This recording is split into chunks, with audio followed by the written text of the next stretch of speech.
Trouxe aqui um material para a gente analisar com 9 questões de temas diversos, né? As mais atuais, para a gente ir avaliando aí o perfil. Então, para quem esteve conosco no primeiro encontro, já sabe como é que funciona, né? Eu pego a questão, a gente analisa o que está envolvido nela e vai evoluindo, né? Ok. A primeira questão aqui, um tema que certamente vai estar nessa prova, recursos, né, em processo civil é inevitável, né? Aí olha só, recursos para essa prova, sem medo de errar, galera, ela vai ser o seguinte, uma questão de recurso na prova de vocês, ela vai ser o seguinte, ela vai ter um percentual de chance de ser o CPC, né? E aí a gente tem do artigo 496 ao 565, que é o sistema de recurso no CPC. E você vai ver que as questões que eu trouxe de recurso hoje, elas vão se movimentar em todos esses artigos. Tá? A gente vai andar por todos esses artigos, claro, em temas específicos. Então, uma probabilidade muito grande da questão vir aqui em cima. E a outra é o STJ, né? Então, para essa prova, se eu não trabalhar em cima do CPC ou do STJ, eu vou ter muita dificuldade com as questões da FCC de recurso em processo civil. Muito bem. Aí a questão diz genericamente no enunciado, né? A respeito dos recursos no processo civil, ela não assim, discrimina um tema. Então, a gente tem que ler proposição por proposição para entender o que está envolvido e qual é a solução. Então, vamos lá, letra A. A concessão de efeito suspensivo, op iudicis, né? Então ela já começa tocando terror, né? Ela já começa com um negócio aí que não é do nosso dia a dia, né? Mas vamos lá, vamos ler a proposição, depois a gente entende. Op iudicis, pelo relator do recurso, é uma particularidade do agravo de instrumento, não sendo cabível, ainda que de modo excepcional, na apelação. O cara faz uma proposição dessa e ele está falando o seguinte, olha... ele está falando em efeito suspensivo.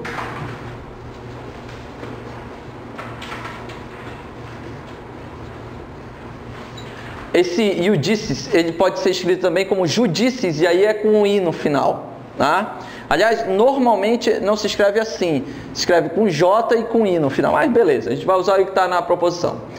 Efeito suspensivo, então ele fala efeito suspensivo, op iudicis. Ok, efeito suspensivo, assim, a preceituação genérica do efeito suspensivo a gente retira do artigo 516, né? Que é aquela possibilidade em relação à apelação. Então a apelação, ela é o recurso genérico no processo civil e ela é que naturalmente tem efeito suspensivo. Basicamente, o efeito suspensivo é o quê? Muita gente pensa assim, né? Suspende a decisão. Na apelação não é isso. Na apelação, o efeito suspensivo, ele não suspende a decisão.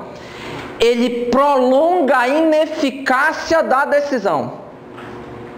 Porque a apelação tem efeito suspensivo. Entenderam? E por que ela prolonga a ineficácia? Ela não suspende. Porque na apelação, o efeito suspensivo dela, regra, não é op iudicis, é op legis. Ou seja, há o efeito op, dado, concedido, determinado. Determinado por quem? Pela lei. Entenderam? Então o que acontece? Na verdade, normalmente, uma decisão atacável por apelação na regra de efeito suspensivo, a eficácia dela só nasce realmente ou pelo esgotamento, exaurimento do prazo da apelação, ou pelo julgamento da apelação em trânsito em julgado. Porque dentro daqueles 15 dias da apelação, é como se a decisão ela estivesse existente, ela fosse existente, válida, mas ineficaz. Por isso que o efeito suspensivo da apelação, na regra, que é o concedido pela lei, ele prolonga a ineficácia. Entenderam? Ocorre que há alguns recursos que a lei não é ela que concede o efeito suspensivo. Ela autoriza o efeito suspensivo, mas não é ela. É quem? O juiz. Por isso ela é judicial. É isso, então. efeito suspensivo ob iudicis é o efeito suspensivo concedido pelo juiz. Ele é autorizado pela lei, mas não é concedido por ela. Quem concede é o juiz, por isso fala concessão judicial, entenderam? Muito bem, aí olha só, esse efeito suspensivo com essa versão, ele é verdade, ele é próprio do agravo de instrumento. Daí porque o artigo 527, inciso 3 do CPC. Então, o agravo de instrumento, a lei autoriza efeito suspensivo, mas não é ela que concede. Quem concede é o juiz. Quem analisa os pressupostos para a concessão é o juiz. No caso, o relator do tribunal, ok? Muito bem. A questão, até então, ela está, a proposição correta. Ela diz o seguinte, que esse efeito, nessa versão, é próprio do agravo de instrumento. Certíssimo, pelo que a gente está avaliando aqui, né? Aí ela faz uma afirmação que é contra a lei. Isso aqui é interessante, né? Que ela diz assim, ó, não possível na apelação. Isso não é doutrinário e nem jurisprudencial, isso é legal, tá? Está errado por quê? Porque esse efeito, ele é possível na apelação com base no parágrafo único do artigo 558 do CPC. O parágrafo único do 558, ele autorizou a versão judicial do efeito suspensivo para apelação quando a apelação ela está na hipótese do 520. O que é a hipótese do 520? É quando a apelação não tem efeito suspensivo. Por exemplo, tá aí ó, um caso que certamente vocês, defensores, vão enfrentar. Sentença em ação de alimentos. Cabe apelação? Cabe, é apelação. Seja pela lei especial dos alimentos, seja pelo CPC. Mas a apelação nesse caso tem efeito suspensivo? Não tem. Por quê? Porque está aqui dentro. Quem pode conceder o efeito suspensivo numa apelação, numa ação de alimentos do 520? Só o relator dela. Por isso que nesse caso, a lei autoriza, mas a concessão é judicial. Então a proposição está errada porque ela contraria o parágrafo único do artigo 558. Perceberam? Agora, olha que interessante, galera. Tu lê uma questão dessa, tu acha que é um negócio absolutamente doutrinário, inventado por algum cara, escrito em algum livro. E está no CPC. Não sei se vocês perceberam. Toda a análise que eu fiz aqui, eu fiz em cima do CPC. Né? Por exemplo, porque o efeito da apelação em regra é op legis? Porque determinado pelo CPC. Quem concede é a lei. Né? Na versão judicial, a lei autoriza, mas quem concede é o juiz, próprio do agravo de instrumento. 527, continua no CPC. Sendo excepcionalmente autorizado a apelação, a versão judicial, e quem autoriza? O CPC. Entenderam?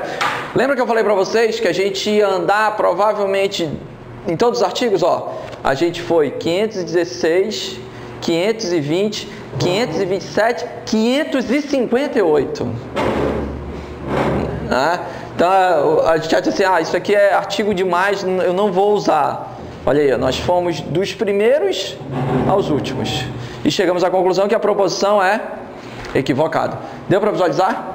Agora, é claro, se você for no STJ e se você botar lá na jurisprudência, pesquisar por verbete, botar a expressão op iudicis ou op legis, você vai ter um caminhão de jurisprudência, porque é uma expressão utilizada corriqueiramente no Superior Tribunal de Justiça. Entenderam? E por que ela é corriqueiramente utilizada? Pelo seguinte, qual é o recurso principal de competência do STJ? Quais? Dois. O ordinário, constitucional e o especial. O especial tem efeito suspensivo? Não. O efeito suspensivo nele decorre de quê? De uma concessão judicial. E com um detalhe, ele tem uma peculiaridade. O efeito suspensivo, que no especial é exclusivamente judicial, ele ainda é concedido por sucedâneo recursal, que é a propositura de ação cautelar ou a impetração de mandado de segurança. Na apelação, é judicial, mas por autorização da lei. né? Tanto é que tem uma jurisprudência que diz o seguinte: começou assim, o sujeito, provavelmente algum advogado que não leu todo o CPC, entrou com uma apelação que era caso 520, aí o juiz, efeito devolutivo, aí ele, intentou uma cautelar para atribuir efeito suspensivo, o tribunal concedeu a cautelar, parte contrária foi para o STJ, o que o STJ disse? Não tem interesse processual a cautelar. Por quê? Porque a lei prevê a possibilidade de concessão de efeito suspensivo na apelação quando ela não tem. Parágrafo único 558. E detonou a cautelar. E aí ele explicou, os sucedâneos recursais só podem ser usados nas situações excepcionais de silêncio da lei, como é o caso do recurso especial, né? O recurso especial ele não tem essa versão, e essa versão não é autorizada pela lei, é uma construção jurisprudencial, né? que é a cautelar em situação de perigo de dano e probabilidade do direito. Então você concede a cautelar no formato inominada para evitar prejuízo, ok? Beleza, galera. Então, letra A fora. B. De acordo com o regime dos recursos especiais repetitivos, publicado o acórdão do recurso paradigma pelo Superior Tribunal de Justiça, os recursos especiais sobrestados na origem não terão seguimento na hipótese de o acórdão recorrido coincidir com a orientação do Superior Tribunal de Justiça. Muito bem, o cara falou e parece assim a coisa assim, bem de outro mundo, né? Mas olha só, é o seguinte,